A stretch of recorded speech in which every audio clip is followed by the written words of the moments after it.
Hi, everyone. Welcome to Season 3 of Unchained, a podcast engineered by Fractal Recording and produced by me, your host, Laura Shin. With this episode, I'm announcing my new position as a Forbes senior editor covering all things crypto. We have a lot of exciting plans for our coverage of the space, so please keep listening and reading. As you may have heard yesterday, I've got this month's cover story in Forbes, and it's all about tokens, ICOs, Ethereum, Bitcoin, crypto, etc. It features Olaf Carlson-Wee, a previous guest on the podcast, and you should definitely check out that episode with him if you haven't yet. It was on March 7th. And if you've been enjoying Unchained, please help get the word out about the show. Share it on Facebook, Twitter, LinkedIn, or in your secret Slack and Telegram channels. And if you have a chance, give the show a rating or review on iTunes or wherever you listen to your podcasts. Big thanks to our sponsor, Onramp. If you're having an ICO, a token sale, a token allocation event, a token generation event, or whatever other phrase you come up with to try to not get on the SEC's radar, you need a website. Check out Onramp. This full-service creative and design agency provides its clients with attractive and persuasive branding, websites, and marketing materials. Spark interest in your project, generate buzz. Check out thinkonramp.com. For today's episode, I'm taking reader questions. Thank you to all of you for submitting so many fantastic questions. I do not have time to get to them all, unfortunately. Some of them would actually take me quite a bit of time to report, like the question about applications of blockchain technology in space and CubeSat constellation monitoring. Like I would need to even Google what that is. So for certain questions, I was not able to do the research beforehand. I have been completely swamped with this cover package, but I did select a bunch that I can answer easily without having to do too much research. And I'm going to try to get to as many of those as I can today. All right. So the first one is from Christoph. I'm realizing I should have asked some of these readers how to pronounce their names. Christoph Nadel, maybe, from Denmark. He asked me, what was my motivation to start Unchained?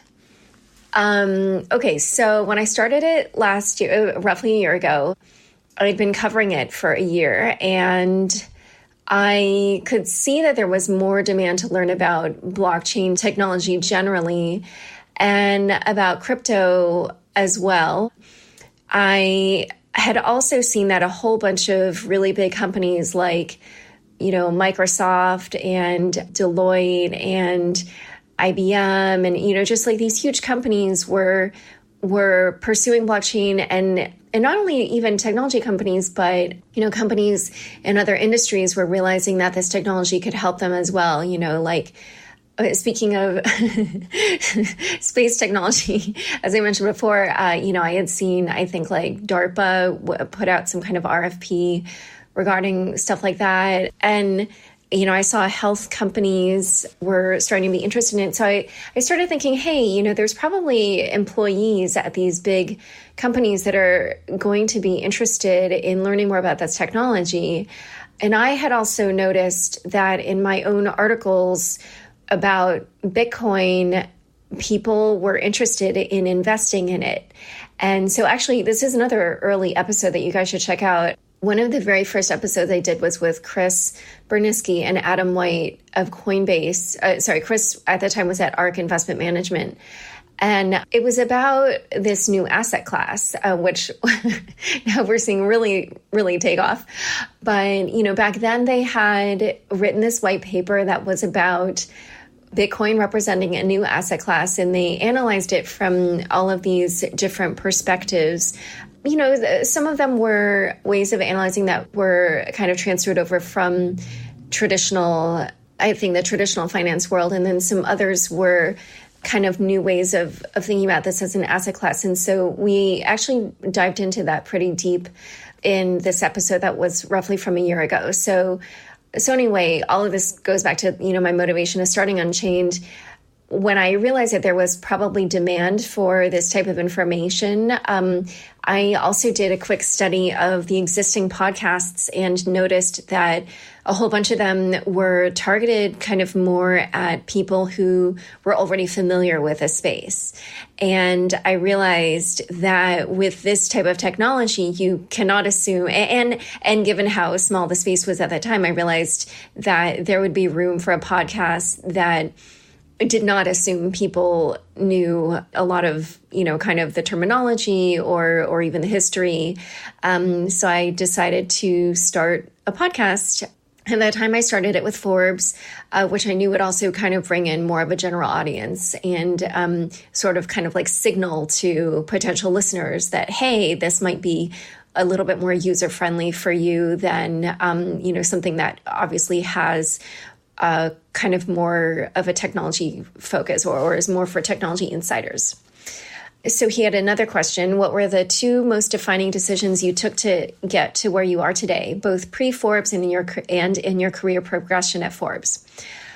So I don't know if I can limit it to two, but I'll just talk about defining decisions. One probably is what I decided when I was a little kid, which was that I wanted to be a writer. And it's kind of weird that that was what I just decided I wanted to be, simply because I really stuck to it. Like it really was what I wanted to be. Like I just always knew that was what I wanted to do. And pretty early on, like really early on when I was a kid also, I figured out that people tended to think I was also pretty good at it. Then in my professional life as a journalist, started kind of doing like features, things like travel, arts, yoga, kind of stuff like that. And I got to the point where I really wanted to write about something more substantial. And so I did this mid-career journalism program at Columbia, and I was going to write about climate change.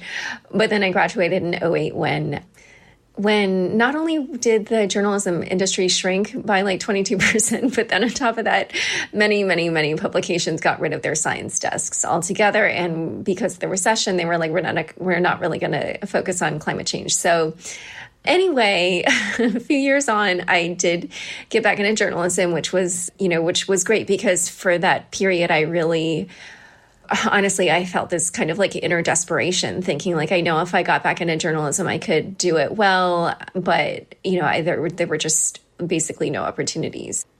And then in terms of my significant decisions in my career at Forbes, I guess, when I first started writing for Forbes as a freelancer, I was covering personal finance, and I had already been covering it for a while, and I was getting super, super, super bored.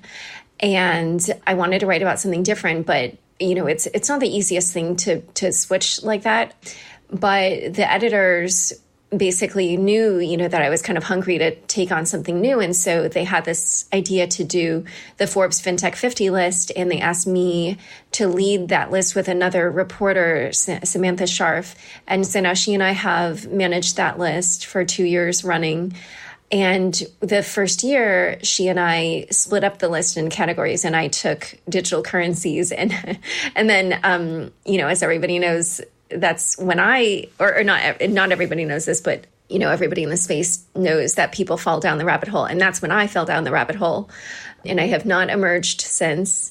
So that was probably another significant moment. And then he also wanted to know what my favorite memory is from my time at Unchained so far. That's a really tough question. My favorite memory, I guess some of my favorite episodes would be the one with Olaf. I, again, urge you guys all, especially if you managed to read the cover story from yesterday, I would definitely encourage you to go back and listen to that episode with him. It's so fabulous. He's just such an interesting person. Some other ones that I really enjoyed were Michael Casey, who is a former reporter from the Wall Street Journal. So it was just fun to talk to somebody else who had been in a similar position to me. When I launched the podcast, it was from Necker Island. And so the two episodes I recorded there are also really great, with Elizabeth Rossiello from BitPesa and Matt Roszak of Block. For those of you who are interested in the legality of ICOs, I definitely would recommend the Coin Center episode with Jerry Brito and Peter Van Valkenburg. There's so many other ones, and I'll recommend some other ones as we go along in this podcast. And there's one other probably favorite memory, which is that after the first season, Forbes wasn't going to continue some of the podcasts, and mine was one of them. But I was so, like, I love doing the podcast. And so I just really kind of hustled and I got a sponsor. And so when I got a sponsor, I was like super thrilled. So that is just a favorite memory of, having built something and knowing it was going to grow even more, but not really knowing how I would get it through this period to survive for the long term. And then, finally managing to snag a sponsor. All right. And then the last question he has for me is, what does a typical day look like for me? Okay, so there definitely isn't a typical day. I'm in the very lucky position of mostly working from home, which is really nice for a whole host of reasons. But I guess, like most people, I cannot help myself, but I check my phone, especially because my editors are on the East Coast. So I really need to check it because usually they already have been pinging me before I even wake up. And I will read some of these emails that go out in the space, such as like the CoinDesk email, the Crypto Compare email, kind of skim the headlines, definitely check my Twitter. I used to not like Twitter, but then after getting involved in crypto and just wanting to spend my whole entire day immersed in crypto, I really love Twitter now because I basically have deleted nearly everybody who is not involved in crypto. and pretty much my whole feed is just like other players in the crypto space, and I like seeing what people are talking about. Yeah, and then I usually have, a bunch of different interviews. What I think the biggest challenge for me day to day is reserving the time to write, which, you need blocks of uninterrupted time so you can focus and think. And so, carving that out for myself is definitely a challenge. But the good thing is that because I have so much flexibility with how I manage my workday, I often can run errands during the day, and then maybe I work at night when I'm not getting so many emails or Slack messages or whatever, and do that. Or like maybe I do some stuff during the weekday for myself, but then I take a block during the weekend afternoon to write. So there's definitely not a typical day. The next question from Josh Hayes is, what made you feel ready to start a podcast on crypto? So when I started the podcast, this question was not a question for me in terms of me feeling ready to start a podcast. Like I said, because I'd been covering it for a year, I sort of felt like I kind of, had a bead on where things were at in this space. I'd already even noticed within that year, kind of like the different types of people that were coming into the space that were asking questions, the different types of readers I was getting, what stories were taking off and which stories weren't. And like I said before, kind of realizing that there was probably going to be demand out there that wasn't currently being met. And I would definitely say from my experience with the podcast this year and just watching the numbers grow, I would definitely say that I think I was right about the demand. The next question is from Tomomi Masaoka. He says, gosh, I don't even know if it's a he or she. Hopefully it's a he, because the vast majority of my listeners are male. But anyway, he says, I assume you actively trade or invest in cryptocurrencies yourself. If so, how do you avoid bias? So actually, I don't actively trade, but I did buy a little bit of Bitcoin and Ether. So in terms of avoiding bias, I would say I actually do have a bias, which is that I believe that crypto assets or blockchain-based assets are here to stay generally. Whether or not specific ones are here to stay, that's like a whole nother question. And I think the fact that I've only bought a little bit of these two, Bitcoin and Ether, probably says a lot about sort of where I think we're at so far in terms of knowing what is really here to stay. And then for how do I avoid bias, I assume that you meant like between specific coins, but I did want to address that question of like bias as to whether the whole sector will take off or not. Like I just said, I do think that is a bias that I have, that, this sector will take off. But I don't think that it's really necessarily a bias, honestly. I just think that, 5 years from now, or not even that long from now, people are going to realize like, yeah, this is a thing. But anyway, getting back to this question of how do I avoid bias between specific coins, I only really invested an amount of money that I'm 100% completely willing to lose. And as I've done with the rest of my investments, I just kind of parked that money and I don't really look at it. So in terms of like thinking about what I've invested when I'm writing anything, I actually don't. I guess because, I'm on track with my retirement money, even if I, subtract this money that I put into Bitcoin and Ether. So to me, it's not something really that I think about day to day. I'm definitely not depending on that money at all in any way. Like I said, if I lose it, I lose it. It's really not a significant amount. But, and one other thing I wanted to mention is that I disclosed my investments on all my web pages. So whenever you see an article by me, it always has this little tagline that explains that I own a little bit of Bitcoin and Ether. These are the ones that I'm pretty sure will be around for the long term. I could be totally wrong about that, though, which is why, like I said, I'm willing to lose the money. At some point, I might invest in other protocol layer tokens like Tezos or even EOS, but I don't know as much about them. At Tezos, actually, I know a little bit more, but EOS, I'm just only starting to learn about. I've been really buried in this cover story. But in general, I do think that protocol layer tokens probably have the highest chance of surviving. And even as speculative as those are, the more kind of like app layer tokens are even more speculative. So I have not really looked into buying any of those. A few have piqued my interest, but you kind of need to learn a lot about each individual one before you would want to like throw any money at it. Or I don't know, like maybe if I felt like it, I could just throw like, some really small amount of money into a whole bunch of them. I don't know. It's not something that I've thought about, but if I do buy more, I will disclose those purchases as well. Okay, next question. Mark Venetos. He says, I was curious to know what current or not yet created token you see as having the strongest real world application in Web 3.0. For those of you who don't know, Web 3.0 is the phrase that they're using for the decentralized web, which is, what many of these projects are trying to build, such as like decentralized file storage, decentralized computing, etc. So he is one of the few people that did read the cover story and managed to submit a question in the short time frame offered. But he said, maybe after reading my article, because we had a sidebar on how tokens work and we used Golem as an example. He said, maybe Golem. Can't wait to hear your answer. So in terms of like, these application layer, well, I don't even know if I would call that application layer. That's more like infrastructure.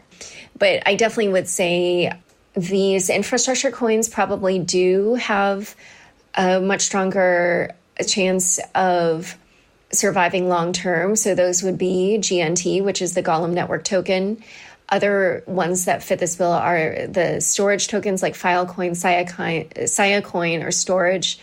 Some of the other coins that I think could take off are privacy coins like Zcash and Monero.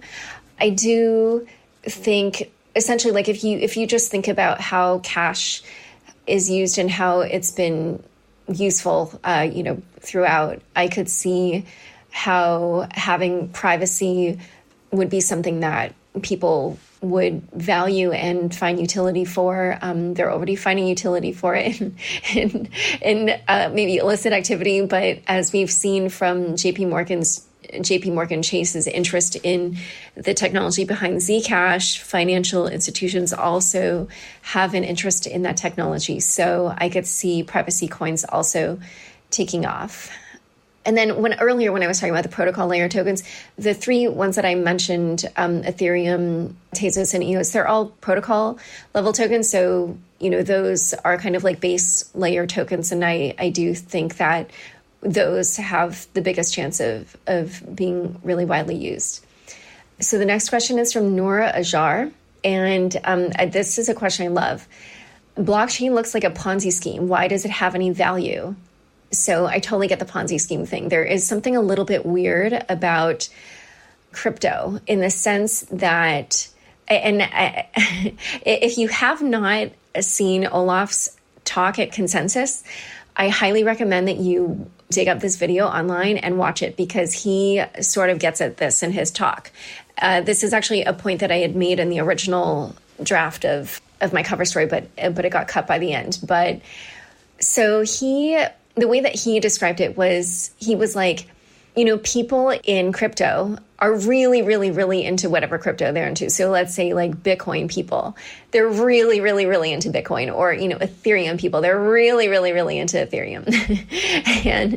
and there's this funny moment in Olaf's Consensus speech where he's like, people who are into Bitcoin are really into Bitcoin. And he was like, this from talking to people at this conference. It's a little bit scary. and people started laughing. And it's true. It is a little bit scary. And, you do see this like slightly religious aspect to people's belief in their chosen crypto. You also see that when people get into their certain crypto, they want to tell others about it and they want others to buy it. And I think part of it does have to do with obviously this kind of like financial stake that people have. But that sounds like a little bit more kind of like mercenary even than it is. It's like, so I do think obviously there is kind of this financial motivation, but then there's also, it is like this belief. It's like, if they believe in it enough to invest in it, then that's like a financial way of expressing their enthusiasm. And if you talk to them about their crypto, then they express that enthusiasm to you as well. And because there's a financial benefit to them, getting more people to invest in their crypto, that is why they try to get their friends and family to buy it as well. So moving on to the second point of your question, why does it have any value? So the only reason that anything has any value, as we've seen throughout history, is because people believe it has value. So that's why, in other societies like seashells had value, or on the island of Yap, those massive stones had value. And in our society, it only makes sense that we would begin to ascribe value to digital things, because we're in a phase where everything in our world is becoming digital.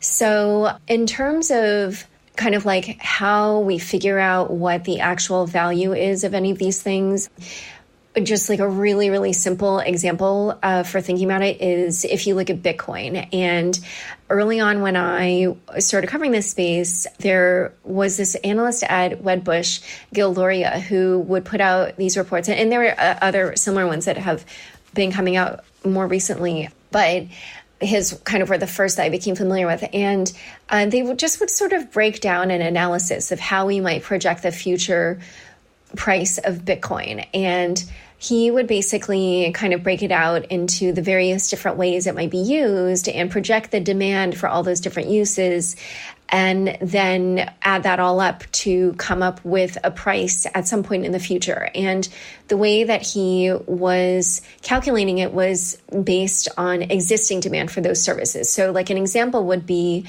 to say that, let's say Bitcoin, because it is useful as a payment rail, could be used for some portion of the existing remittances market. So then he would look at the existing remittances market and say like, okay, so if in X number of years, Bitcoin takes over Y percentage of the remittance market, then that means that, Z dollars worth of Bitcoin will be transacted on Bitcoin in that year. And that, that translates into this amount of demand, because also there are other factors like the amount of turnover per year, because, each Bitcoin would be used like multiple times per year. And so then he would add that up along with, maybe demand for a store of value, or demand if certain fiat currencies fail, as we've seen where in countries like Venezuela and Argentina or Greece during the Grexit fears, during all those in Venezuela and Argentina, and then in Greece at that time, demand for Bitcoin was pretty high because people realized like, hey, my pesos or my bolivars or my I guess it was the Greek euro, or the euros held by the Greeks, they were worried about the value of that money. And so they were turning to Bitcoin to retain that value. So when you project out, you just kind of figure out the demand for all these different use cases and sort of add them up at some point in the future.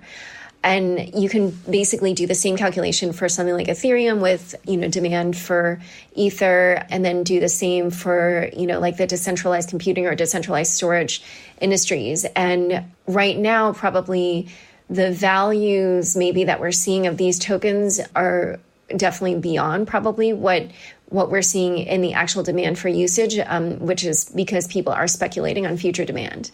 I'm just realizing I really need to move more quickly through these questions. But before I do that, let's take our important sponsor break with these words from Onramp. With so many companies vying for people's attention now, it's important to stand out from the pack. If you're starting up a new decentralized project and want to spread the word about it, check out Onramp, a full-service creative agency that helps projects maximize awareness, gain traction, and accelerate growth. Onramp has helped numerous organizations do everything from create their branding and identity to redesign their existing website. Plus, they've helped blockchain startups and projects. Whether you're launching a new project, repositioning an existing organization, or just want to freshen your company's look, Onramp can come up with a tailored design project or a strategic marketing plan that ensures your lead in the market. Learn more and see examples of its work at thinkonramp.com. So I am taking reader questions. Normally I would say, I'm talking to so-and-so today, but I'm talking to myself with you ask me questions. So the next question is from Lauren Charles King. Has the ICO fever created a blockchain greed among sophisticated and powerful investors and a fetishism among the community that will destroy the underlying societal advantages of its design? So I love this question because this is something I actually think about a lot. The way that I think about it is here we have this sort of very idealistic, or we're at this very idealistic moment where people are saying, hey, we're going to build these big decentralized systems and take money away from these big, technology companies or, big central governments, whatever it is that they want to take power away from and give it back to the people. But a lot of that rhetoric is not dissimilar to what we saw at the beginning of the internet. Like if you go back and you read the Cypherpunk Manifesto, it's all about, peer-to-peer everything. And instead now today, everybody communicates on these centralized platforms like Google, Facebook, Twitter. So I do wonder how this is all really going to play out. Some of the really promising things that I've seen that give me hope in one direction are maybe things like, these ideas that we're seeing in projects like Tezos, where a governance is built in. I kind of like this idea that you could have the majority of people kind of dictate what happens in a network, because I feel like what I do see a lot online and in our government is that a small minority can hijack a system because maybe the vast majority of people want things a certain way, but are not really motivated to go out and change them because, or to manage them because they're not in the minority. Whereas the minority is sort of motivated to go out and change things because things aren't going their way. So sometimes I feel like, oh, well, maybe in these decentralized systems, we might see that the majority can prevent these systems from being hijacked by these really interested minority groups. But then I also wonder, especially with kind of like proof of stake systems, will these just turn into oligopolies where a few powerful players with a lot of tokens get backers, maybe because people, it's like the delegated proof of stake idea where maybe I'm just kind of like, you know what? I'm not going to spend all that time learning about all these different decisions. So I trust so-and-so then starts making all these decisions for thousands or tens of thousands or hundreds of thousands of people, maybe even millions someday. And then we just start to see kind of the same phenomenon happening in these systems. So I don't know. I feel like that is a big question mark. But someone who has also thought a lot about this and who I actually would like to get on the podcast, but you might maybe read some of her stuff, is Primavera de Filippi. She is an academic and a lawyer, and I think is actually even working on a book about this. So you might check out some of her writing. Okay, next question is from Mike Kuntz. Explore the idea that this bubble is the correction. The given is exponential growth, while the mini crashes are pace adjustments. So this is an idea that I'm open to. When I was reporting the cover story, Olaf did say to me that he felt that the space and the huge run-up that we've seen in prices in the first half of 2017 is sort of the industry catching up because it has been in the doldrums for so long, kind of post Mt. Gox hack and during the whole blockchain, not Bitcoin era. And I've heard this from other people. There was someone who came up to me at Ethereal, and I'm sorry that I don't remember who you are, but I think he was involved with Consensus in Brooklyn, Consensus Systems. And he said to me, oh, well, maybe these valuations aren't really out of control. Maybe these are the new valuations that we'll be seeing for decentralized projects. And I am open to that idea. I'm not gonna say no, that's wrong forever and ever. But if you read the cover story, I did open it with these questions about, for instance, the valuation of Gnosis, which I do think is a very legitimate question. If we contrast Coinbase, which is 5 years old, has millions of customers, has made scats of money, and has a really sterling reputation in this industry that has really so far and even still is totally Wild West. If Coinbase is only now just getting a valuation of $1 billion, then the idea that Gnosis should be worth $3 billion, which is the valuation if you take all the future tokens into account, then that valuation, it's just so questionable. And Martin Koppelman, who is one of the founders, agreed with me actually on this when I interviewed him. And at the time that I interviewed him, the tokens were $118. That was the price on the day we talked. And, I said things to him like, are you comfortable with people spending that much on your tokens? And he did admit he wasn't comfortable. But the thing is that price today, it's $233 today. So it's even like basically double.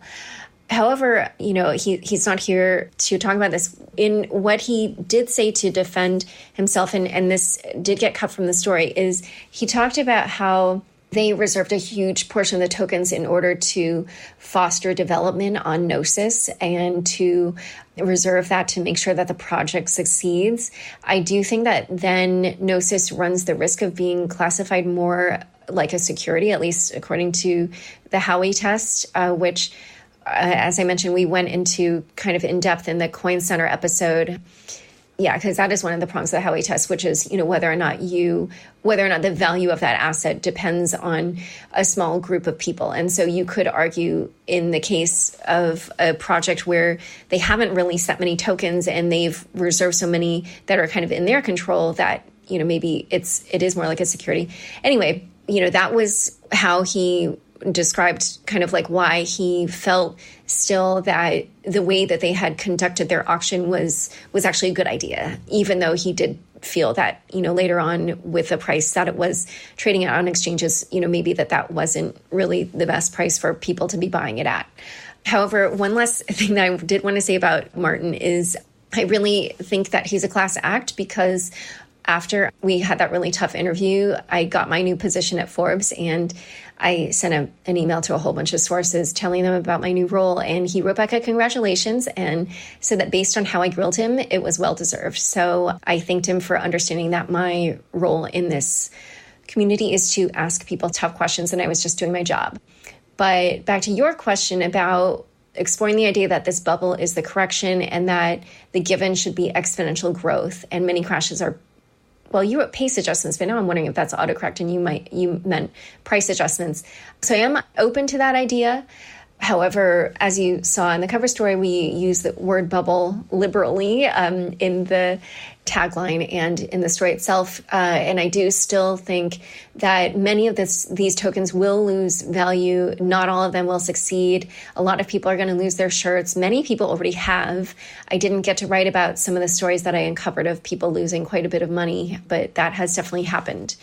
Okay, next question. Doug Black. Hi there. I'm brand new, literally 5 days to the world of cryptocurrency and blockchain technology, but I'm quickly becoming enamored with it. Doug, this was exactly my experience. I'm sure it's the experience of like every other listener to this podcast. So he says, I love that I can make money, learn new technology, and invest in the growing community.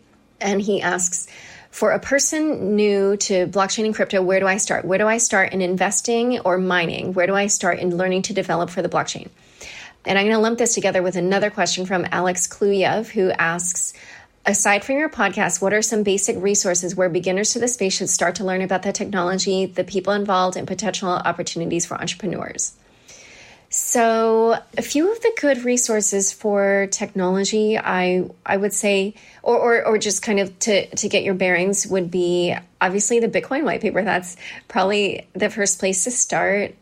I also think the Ethereum white paper is good. There are a whole bunch of other really good resources. I know people really like Andreas Antonopoulos, who is also another previous podcast guest. He's written a few books. He also does a number of videos. He speaks all around the world. So you just look for his name on YouTube. You will find a whole slew of videos he's done. I've also seen that, and I haven't taken any of these, so I can't really vouch for the quality of them, but I've seen people also talking about like a Coursera course. There's also a course offered by the University of Nicosia. I think on Khan Academy, there's also something. So you guys can also check those things out. As for getting to know who the people are in the space, Nathaniel Popper's book, Digital Gold, I think is a really good early history that brings the story alive through the characters in early Bitcoin. So even now, sometimes, because obviously a lot of them are still working in the space, I will pick that up again to just remind myself kind of like, what this person was doing like 5 years ago or whatever.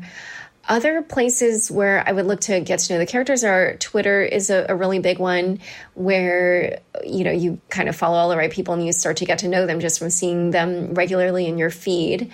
And there is also several different subreddits that are good to follow, like Bitcoin or RBTC or our ETH Trader or our Ethereum, our cryptocurrency, our Bitcoin markets. There's a whole bunch of those. There's some really good Slack channels. One that I like is Coin Fund, but there's a whole bunch of other ones that are popular, like Cryptocopia. And then there's also some Telegram channels, like I know Whale Pool is where a bunch of the traders talk. I've seen other ones like, although some of these you have to pay for, like Crypto Gambit, and Wolf of Polonius, I think, just started one. So those are some to check out. For mining, it really depends on which coin you want to mine. Some of these, like Bitcoin in particular, I would say probably is going to be a little bit challenging because of the electricity costs and because of the ASIC costs. But I think some of the other coins maybe are a little bit more friendly to kind of like a hobbyist miner. Maybe they use like GPUs, for instance. I'm not going to pretend to be a huge expert on mining, but as far as I understand, I think with Ethereum and Zcash, you kind of more everyday people can mine. But if I were you, I would maybe Google that a little bit because this is not something I've explored in depth. And then as for where you can learn to do some blockchain coding, oh, actually, sorry, I meant to mention earlier that I have also heard about another educational organization called Blockmatics, but I, again, haven't checked out anything that they're doing, but I think that's another one kind of like the Khan Academy and Coursera that I mentioned earlier. But as for coding, there's also, I think, Byte Academy, BYTE, is a big one. Consensus Systems apparently also started a new one, and Code Academy may have one, and then there's also one called B9 Lab Academy. So I would check those out. And then as for opportunities for entrepreneurs, I would just get in a whole bunch of Slack channels, see maybe kind of other people that want to work in this space. There are, I think, some developer lists. Like I know there's obviously the Bitcoin talk list. I'm sure there are other lists where you can get in and talk to other developers in the space. But again, the developer part of it is something that I'm not incredibly familiar with. So hopefully that is enough for you to get a start.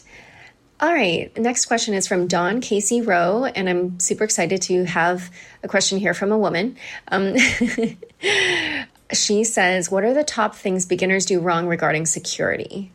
Okay, so I don't know what the top things are, but the main things I would say about security are that there's a spectrum in the ways that you can handle security, and by that I mean that people who are very tech savvy and want a great degree of autonomy and are against kind of like using centralized services, those people will probably want to handle the tech themselves. And then those who maybe don't feel quite as tech savvy, feel like they would rather have a trusted service that is a professional at handling security, might help them out a little bit better. Those people can use centralized services, but there are risks involved with that, and also really good ways to mitigate those risks. So let's actually start talking about that risk, because that's actually been a huge, I guess, problem that we've seen in crypto, which is that a lot of people hold their crypto on centralized exchanges, or services like wallets, but then if they have two-factor authentication with their phone number on the account, their crypto has been stolen. And by that, what I mean is, let's say your hacker figures out that you have your phone at Verizon or something.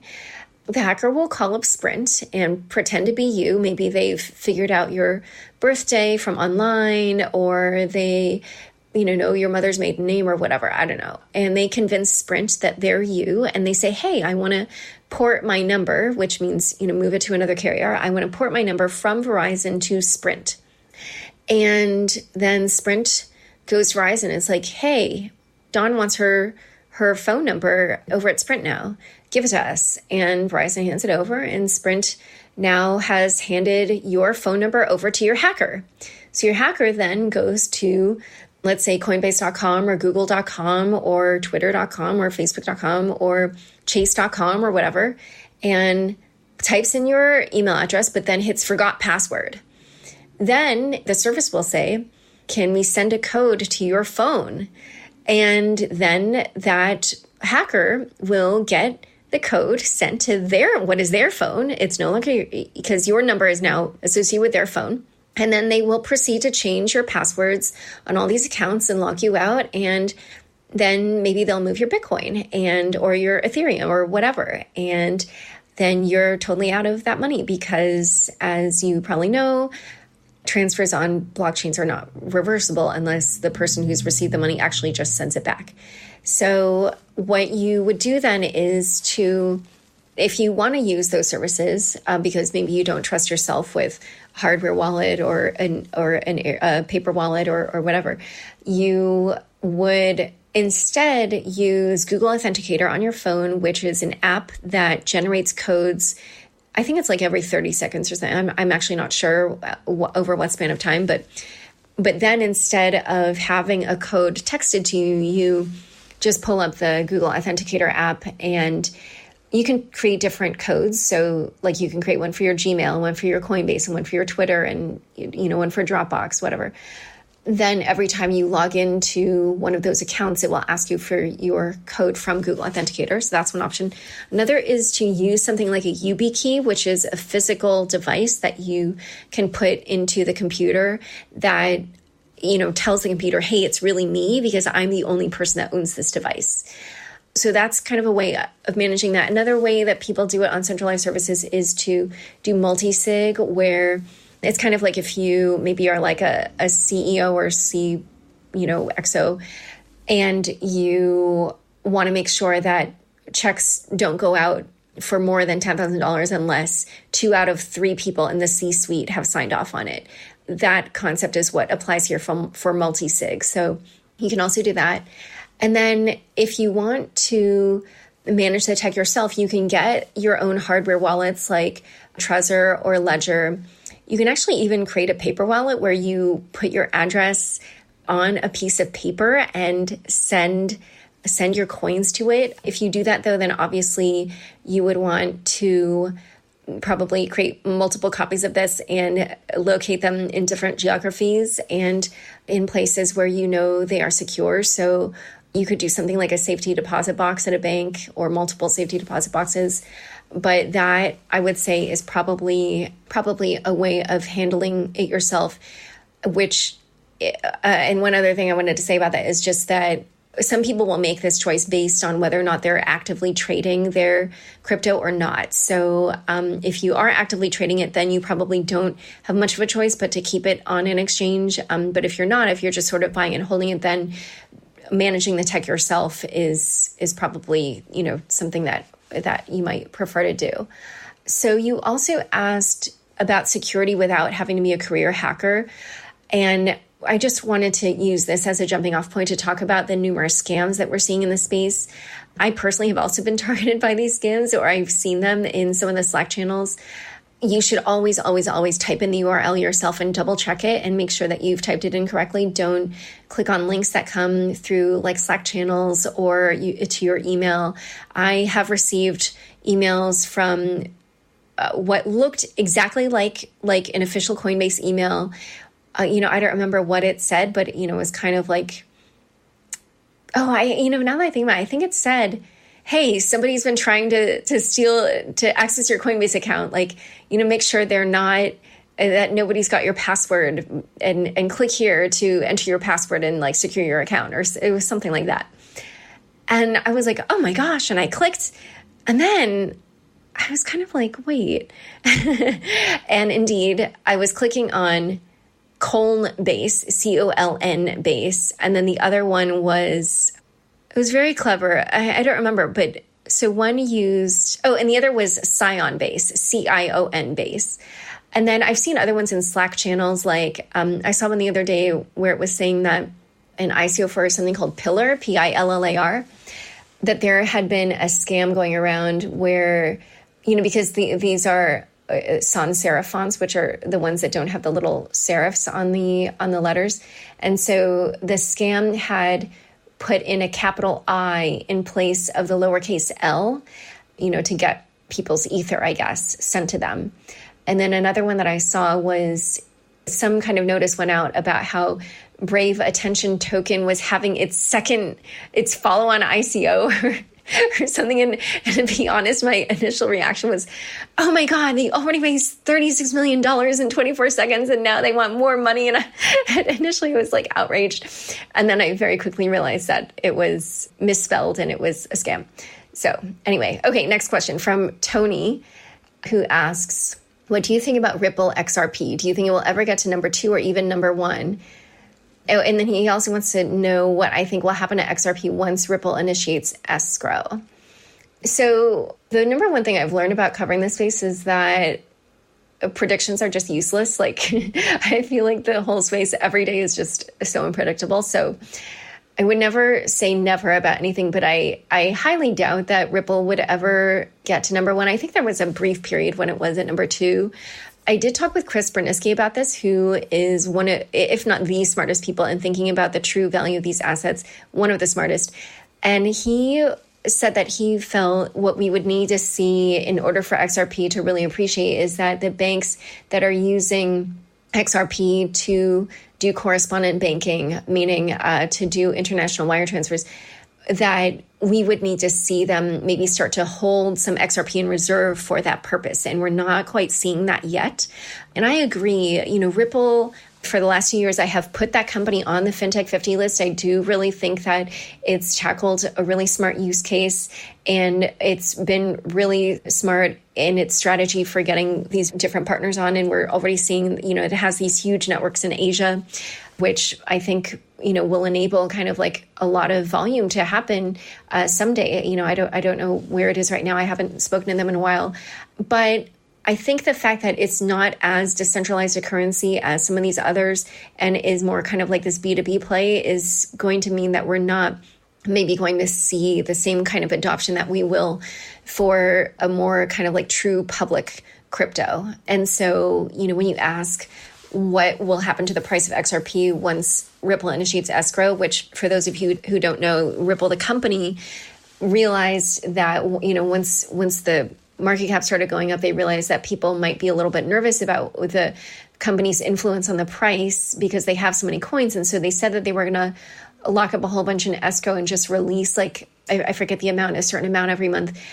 I don't know. I think they were just doing that to quell market fears, but I don't know if that's really going to affect the price. I do, as I said before, still think that that sort of demonstrates that this company kind of has a lot of influence over how well it does. And so for that reason, I have a feeling a lot of people who are kind of more into the decentralized web are going to shy away from it.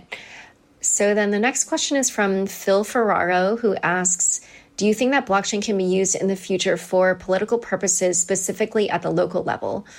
Would it be possible to replace politicians with a direct vote on blockchain? So yes, this is something that I've thought about a lot. I've written about it a little bit, and someone who had some really interesting thoughts about blockchain and governance was a lawyer and coder at Coinbase named Jesse Posner, who I quoted in a previous article I wrote on this issue. So I do think that this is possible. And I know that companies like Bitfury are working a lot to apply blockchain technology in kind of governmental applications, like, for land titling and stuff like that. But I actually think what we're going to need to see before we see this vision that you've outlined here, where blockchain can be used at the local level for direct voting and stuff like that, I think we're going to need a huge build out of this technology, particularly in areas around like identity and also even just getting voting systems on blockchain, which is going to be a huge undertaking.